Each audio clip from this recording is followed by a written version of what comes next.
মালদার রতুয়া ২ নম্বর ব্লকের পরানপুর গ্রাম পঞ্চায়েতে বহাল থাকলেন উপপ্রধান জেসমিন বিবি।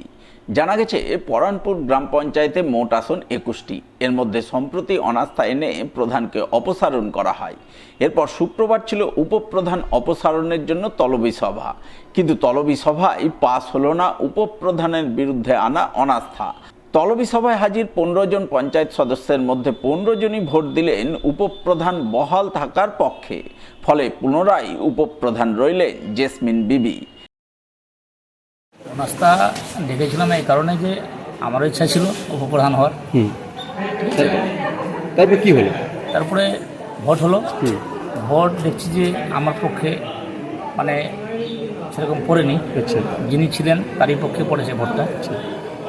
কতজন উপপ্রধানের পক্ষে ভোট দিলেন? আপনি তো উপপ্রধানের পক্ষে ভোট দিয়েছেন। হ্যাঁ হ্যাঁ হ্যাঁ ১৫ জন ছিলাম আমরা। আজকে 15 জন, টোটাল মেম্বার কতজন? ২১। তার মধ্যে আজকে উপস্থিত কজন ছিল? ১৫ জন। 15 জন। বাকি 6 জন কোথায়? আমি জানি না। আপনি তো অনাস্থা ডেকেছিলেন, আবার আপনি উপপ্রধানের পক্ষেই ভোট দিলেন কেন?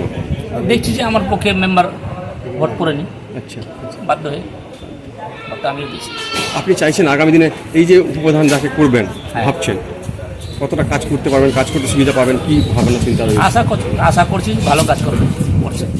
আমি করছিলাম যে আমার বিরুদ্ধে যে লেগেছিল ও তো টিকাতে পারবে না, যেহেতু মেম্বাররা সমস্ত মেম্বার আমার ফেভারেই ছিল, তো আমাকেই ভোটটা দিয়েছে সমস্ত মেম্বার।